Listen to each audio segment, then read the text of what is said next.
Nosotros sabemos cómo sacar a México de la decadencia. Va a depender de ti. Tenemos proyecto. 1.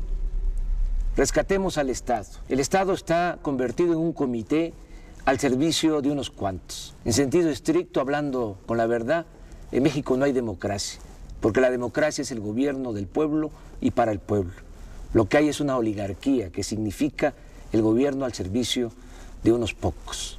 Si hacemos valer la Constitución, sobre todo el artículo 27, vamos a poder rescatar bienes de la nación y del pueblo que se han entregado de manera ilegal a particulares, a nacionales y extranjeros. De Salinas a Fox entregaron 25 millones de hectáreas del territorio nacional a empresas mineras, sobre todo extranjeras, para la explotación del oro, de la plata, del cobre. Es decir, entregaron el 12% del territorio nacional.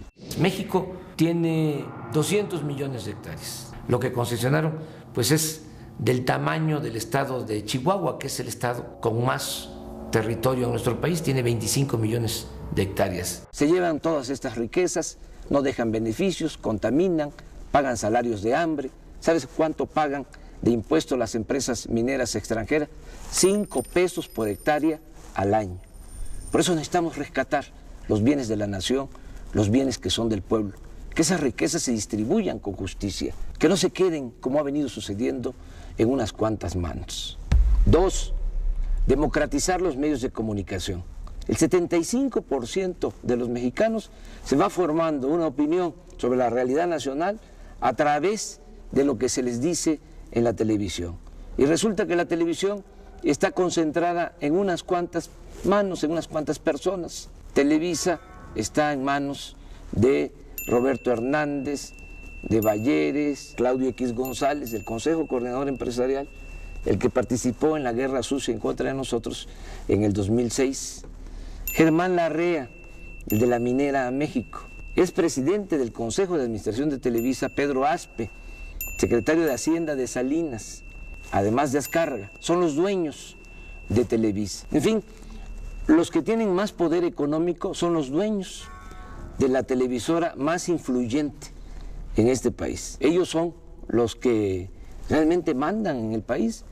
¿Cómo se apoya esta oligarquía para hacer sus fechorías, para cometer todas estas atrocidades que han llevado a la destrucción a nuestro país, que llevan al empobrecimiento del pueblo? Pues se apoyan porque tienen el control de los medios de comunicación. No dominan con el ejército. La oligarquía no necesita usar la fuerza bruta. Tienen el control de los medios de comunicación, tripulan la mente, tripulan el pensamiento de millones de mexicanos. Por eso hace falta que haya competencia, democratizar los medios de comunicación para que se escuchen todas las voces y de esta manera pues se tenga un mejor criterio. Hay muchas cosas que los ciudadanos no saben. Por ejemplo, han echado a andar toda una guerra sucia desde hace bastante tiempo, desde el desafuero en contra de nosotros para desprestigiarnos. Están empeñados en destruirnos políticamente, al mismo tiempo que ahora ya están proyectando a Peña Nieto, que va a ser el candidato de Televisa a la presidencia de la República. Ya la oligarquía tiene candidato, Salinas de Gortari es el jefe de campaña de Peña Nieto y Televisa la encargada de la propaganda, al mismo tiempo que a nosotros nos están haciendo a un lado y además nos atacan un día sí y el otro también. 3, crear una nueva economía. Ya está más que demostrado que la actual política económica no funciona. La han venido imponiendo desde hace 27 años. Claro, funciona para los potentados, funciona para la oligarquía. A ellos les ha ido muy bien, por eso no quieren que haya un cambio en materia de política económica, porque aunque le vaya mal al pueblo, aunque le vaya mal al país, a ellos siempre les va bien. Pero para la mayoría de los mexicanos, la política económica ha sido realmente un desastre. No ha habido crecimiento en la economía, no se han generado empleos. México se convirtió en el país del mundo que más mano de obra exporta al extranjero. La gente por necesidad tiene que abandonar el país porque aquí no hay oportunidades de trabajo. ¿A que no sabes que el año pasado, de los 152 países del mundo, México ocupó el lugar 143 en crecimiento económico? Es decir, estuvimos entre las 9 peores economías del mundo. El año pasado también México fue el país de América con menos crecimiento económico y aunque parezca increíble, estuvimos abajo de Haití. en cuanto a crecimiento económico. Y aún así no quieren cambiar la política económica. ¿Qué proponemos? Impulsar actividades productivas, crear empleos, rescatar al campo del abandono, apoyar a los productores, ejidatarios, pequeños propietarios, lograr la autosuficiencia alimentaria, también desarrollar todo el sector energético. Es un absurdo que estemos vendiendo petróleo crudo en el extranjero y estemos comprando gasolinas o otros derivados. Es como si vendiéramos naranja y compráramos jugo de naranja.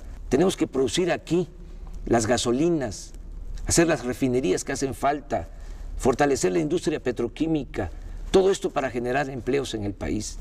No olvidemos, si hay producción, hay empleo, hay bienestar, hay mercado, hay circulante, somos un país fuerte, soberano. 4. Combatir las prácticas monopólicas, que se cumpla lo que establece la Constitución en su artículo 28, que no haya monopolios que abusen y que den precios exagerados, que afecten a los consumidores, como sucede en el país. Hay un grupo de monopolios vinculados al poder que tienen protección y que abusan de los consumidores. Nosotros los mexicanos tenemos que pagar porque existen estos monopolios, porque no hay competencia, más por los bienes y servicios que consumimos. Pagamos 3 veces más por el cemento que lo que pagan los estadounidenses. Los mexicanos pagamos también mucho más por el teléfono, por la luz, por tarjetas de crédito, por créditos hipotecarios, por el servicio de internet, y todo porque existen los monopolios. Y hacemos la comparación con Estados Unidos, cuando allá el salario mínimo es 10 veces superior al salario mínimo en nuestro país. No es justo que estemos pagando precios exagerados por la existencia de estos monopolios. 5. Abolir los privilegios fiscales. Es una gran injusticia el que los de mero arriba no paguen impuestos o cuando los pagan se les devuelve.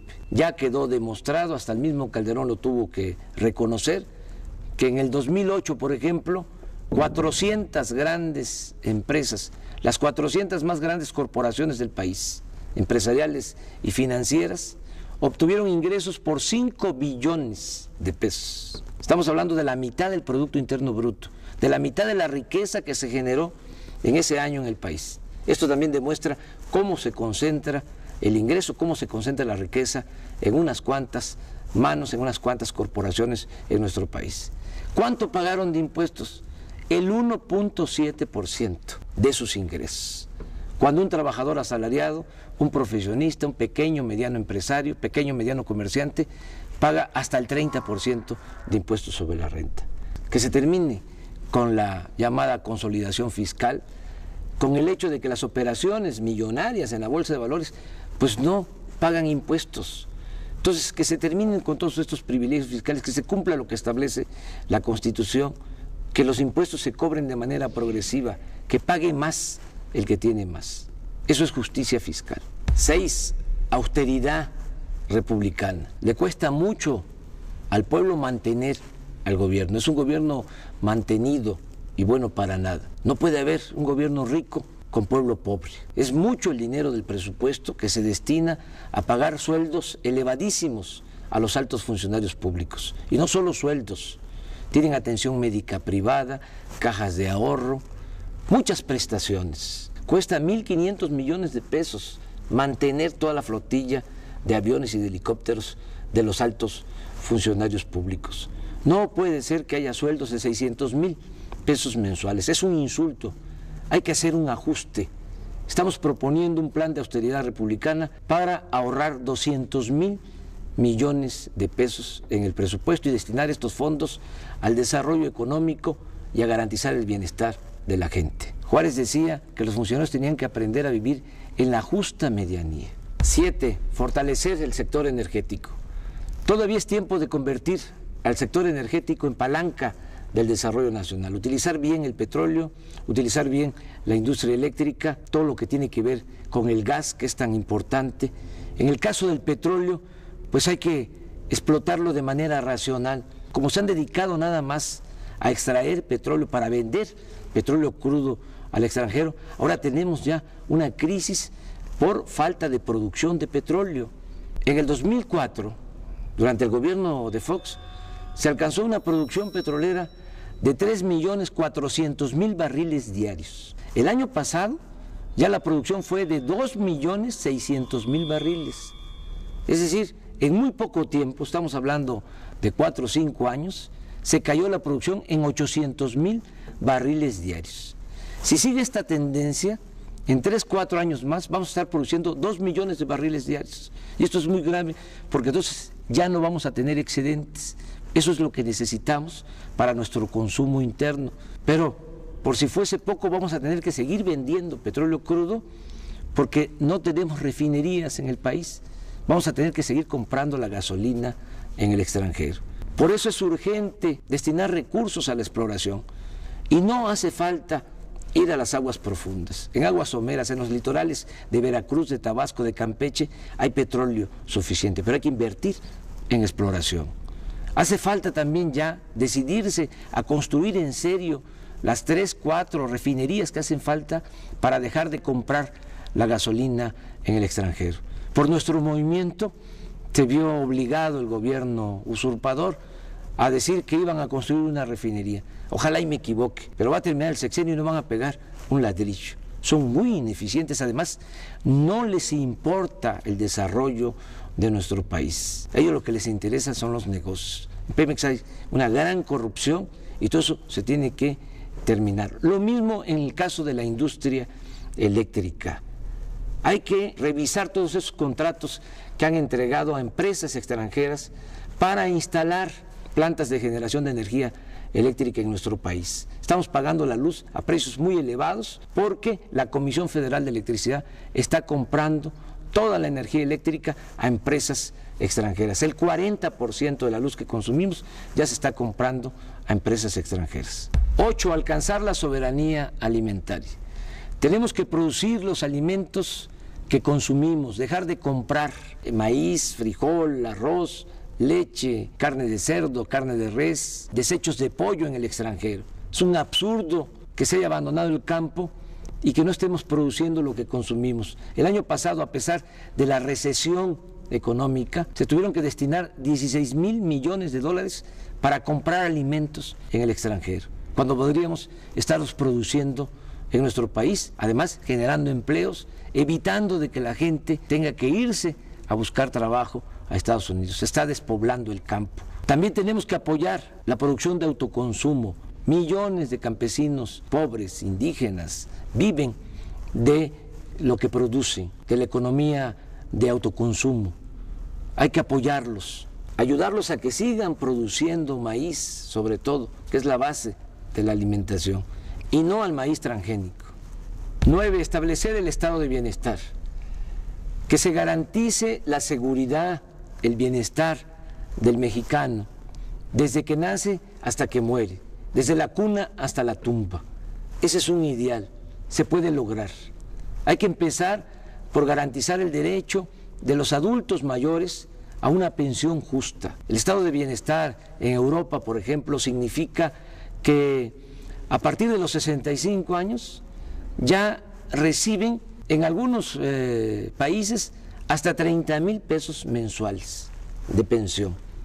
Eso es estado de bienestar. Nosotros tenemos que garantizar eso. Tiene que haber pensión universal para todos los adultos mayores. Tiene que haber becas de apoyo a todas las personas con discapacidad. Tiene que garantizarse la atención médica y los medicamentos gratuitos. Hacer valer lo que establece la Constitución, el derecho del pueblo a la salud. Y desde luego tiene que garantizarse el derecho a la educación. Que no se queden los jóvenes sin la posibilidad de estudiar, que no importe la condición económica, social de los padres, para que los jóvenes puedan tener acceso a la educación. No lo que ha venido sucediendo, que cada año rechazan a 300,000 jóvenes con el pretexto de que no pasan el examen de admisión en las universidades públicas, cuando la verdad es que no hay presupuesto, no hay espacio y por eso los están excluyendo. ¿Qué planteamos nosotros?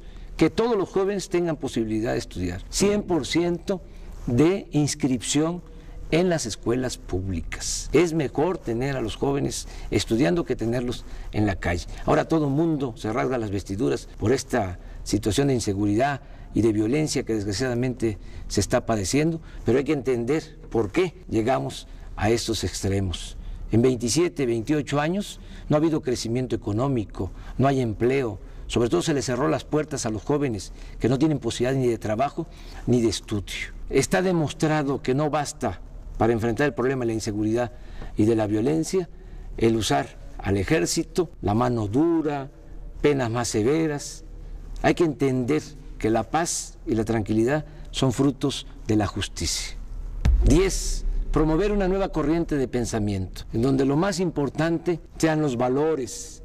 Esta crisis que estamos padeciendo, esta decadencia, no es nada más económica, política, social, es también de pérdida de valores. Por eso hay que impulsar un nuevo estilo de vida, en donde la mujer, el hombre, valgan por su trabajo, por su generosidad, valgan por sus acciones solidarias, fraternas, no como lo que sucede actualmente, que solo vale el que tiene, y el dinero siempre se impone, siempre aplasta, siempre domina a la dignidad, a los principios. Afortunadamente, en el México profundo, en nuestro pueblo, hay muchos valores que hay que exaltar, hay que recoger todos esos valores, toda esa reserva de valores que hay en nuestro pueblo para regenerar la vida pública en nuestro país.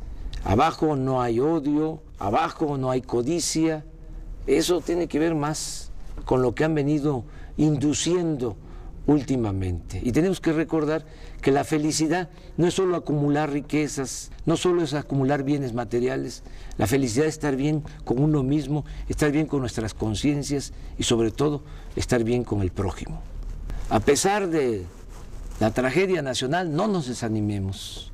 Si hay salidas, no caigamos en la desesperanza. Sí podemos sacar adelante a nuestro país, sí podemos sacar adelante a nuestro pueblo. Tenemos proyecto para sacar adelante a México. Depende de ti. Y recuerda, solo el pueblo puede salvar al pueblo.